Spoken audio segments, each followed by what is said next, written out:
हाथ जोड़ के कहा कि श्रीमन, तुम्हें कुछ पता है?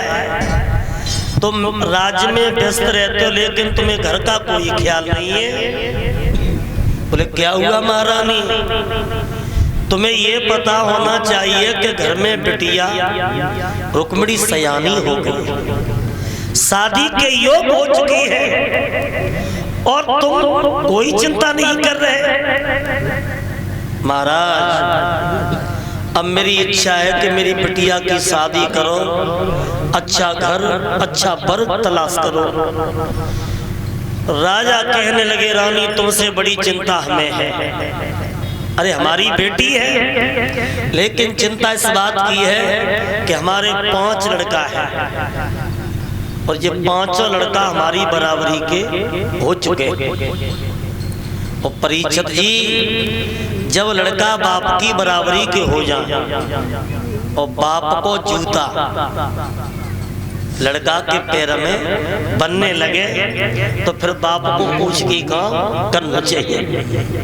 अरे हमारे 5 लड़के हैं और हमारी बराबरी के हो चुके हैं, तो पहले हम अपने 5 लड़कों को पूछेंगे तो रुक्मिणी की शादी करेंगे। मेरे भाइयों, आज 5 लड़कों को बुलवाया है कचहरी में और राजा गद्दी पे बैठे हैं। 5 लड़कों से कहने लगे बेटा, आपको ये तो पता होना चाहिए कि हमने आपको क्यों बुलवाया। छोटे बेटा रुकुम से कहा कि पुत्र, तुम्हें पता है हमने क्यों बुलवाया? बोले बताइए पिताजी। इसलिए बुलवाया कि तुम 5 से छोटी तुम्हारी बहन है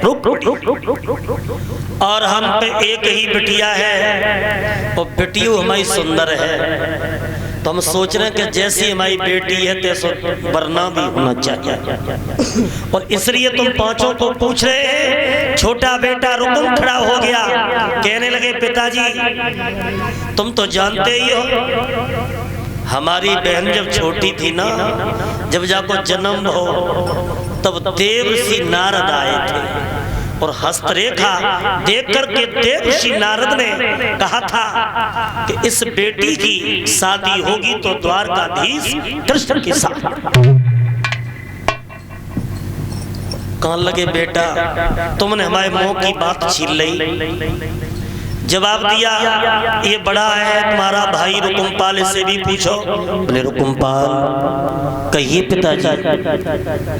अरे क्यों बुलवाया? बोले बेटा रुक्मिणी की हम शादी करना चाहते हैं और इसलिए 5 भाइयों को पूछ रहे हैं। तुम्हारे छोटे भाई ने तो फैसला बता दिया, द्वारकाधीश कृष्ण। सोई रुकुमपाल जो बड़ा बेटा था खड़ा हो गया, पिताजी तुम्हारी भी बुद्धि बेकार है बुढ़ापे में और जा छोटे भाई की भी बुद्धि बेकार है। अरे कन्हैया से शादी करो। क्यों करो? अरे उसके बारे में तुम्हें पता नहीं है वो कैसा है? सुनो पिताजी,